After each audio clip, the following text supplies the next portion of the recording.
Hi everyone. Today we're here with Science North, and one individual from Science North. We have Ryan Land, who is the Director of Education in Northern Programs. And since COVID-19, Science North has to close its doors and they've gone completely virtual. So Ryan, our first question for you today is, can you please explain to us what Summer Science at Home is?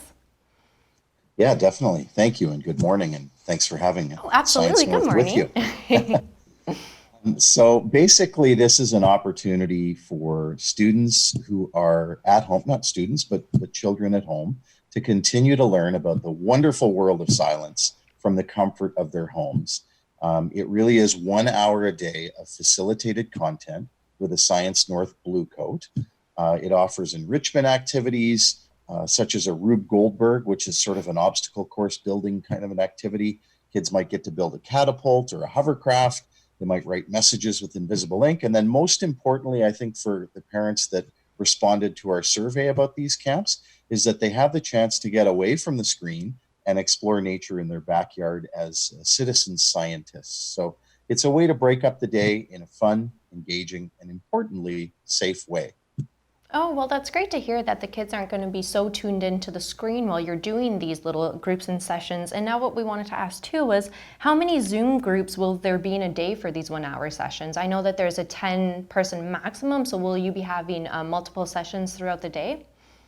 Yeah, definitely. And we may even be running it from multiple locations. So we often get student employees for the summer. So we may, because it's virtual, the sky's the limit in terms of where we can facilitate the sessions from.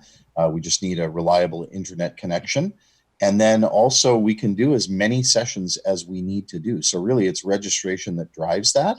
If registrations go beyond what we had planned for, we can hire or utilize additional Science North staff, where we can look at hiring more students for the summer as well. So there's a lot of possibility there in terms of expanding broadly and quickly. So that part's a good thing. Oh, that's really great to hear. So, is anyone able to register for the summer at home, or do you have to be in a specific area, do you think? Well, the main thing is the age. That really is the main boundary, is that it's ages 7 to 12. But other than that, again, that's sort of one of the upsides of the virtual camp.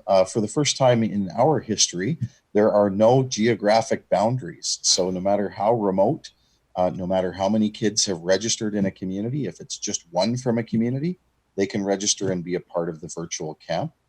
We're obviously disappointed not to be in person in many places in Northern Ontario as we would normally be. But in this case, we can get to every nook and cranny of Northern Ontario as well as the rest of Ontario.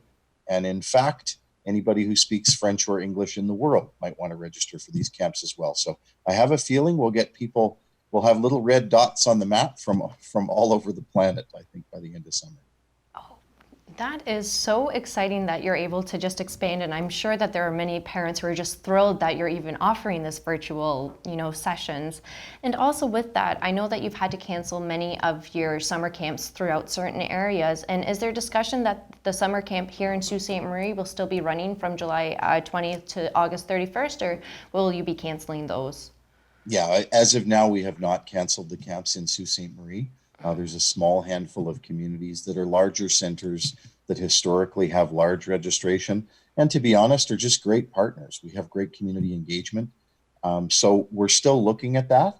The main thing that we're considering is the release of requirements from the province. We saw sort of a first draft of what those requirements are, and so we're looking at how we might be able to do that. Couple of challenges inside of there are the facilities. So we used to work in partnership mostly with schools, and in every case, I think the schools are no longer available. Mhm. So that's not a problem in Sudbury because we have our own facilities in Sudbury, but in other communities, the facilities are an issue. And we've got a couple of good leads in Sault Ste. Marie. The second piece is staffing. So we would have to bring staff to the community, and the ratios change. So in the guideline that's out there now, you can only have a total of 10 people, and that includes your staff. So you actually need two staff to cover breaks and those sorts of things. And you can't have people moving between camps. They count in one group of 10. So that means we can only register 8 campers to every 2 staff, which is a much tougher ratio than it had previously been. So, I mean, those are some of the considerations. Mhm. None of those things have ruled out camps in Sault Ste. Marie yet, but it's certainly the considerations we'll be looking at. And I'd say we'll be making a decision on that within the next week or two. We still have a bit of lead time because we're not starting right away in July, Mhm. but we'll want to take all of that into consideration. And the main focus is on, can we keep everybody safe? And then second is, can we offer the kind of amazing camp that we're used to offering? So those are really the two keys. And that kind of ties into our final question of the day, and is that, do you feel that children will experience the same knowledge that they're getting from these virtual sessions as they would be at Science North if they actually went and attended themselves? Yeah, I mean, there is no substitute. I'm probably completely biased. I was a camp counselor myself for many years and attended camp for many years, as have my own children. I don't think there's a substitute for that in-person camp experience.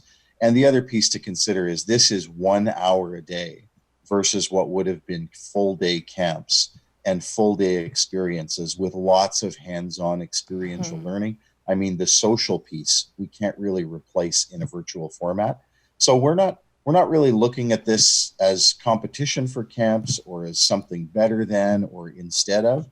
This is just a new product for us, a new opportunity to try something we haven't tried before. And it may be that we decide to keep with this in the future because it'll help us reach some young people who haven't had the chance to be at our camps in person or don't have the chance to be at our camps Mhm. in person. So short answer is no. I don't think it's any kind of replacement. They won't get the same knowledge, but I think some of the experiences, I mean, it's the same staff in some cases, the same programming. So we're Mhm. going to pack as much as we can into that hour and give kids some activities that will provide another hour or two of enrichment on their own outside, hands-on activities throughout the day. So it'll be great. It's not going to be in-person camps though. That's really great to hear that you were able to kind of shift your whole entire programming for the summer and really adjust to these new challenges and things that are going on in the world, let's say.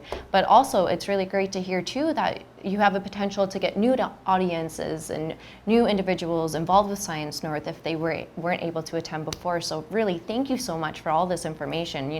It's helping us, and it's nice for parents to know too what's available for them and for their kids. Yeah. I mean, for us, virtually and in a small but meaningful way, it will allow us to continue to provide inspirational, educational, and inspiring experiences for young people out there. And of course, hopefully, we run some in person camps, and we can't wait until in the future when we can fully run our in person camps because it's one of our very favorite things to do. Well, we look forward to when you guys can open up your doors again. And thank you, Ryan, so much for taking the time to speak with us today. Yeah. Thank you very much for having me.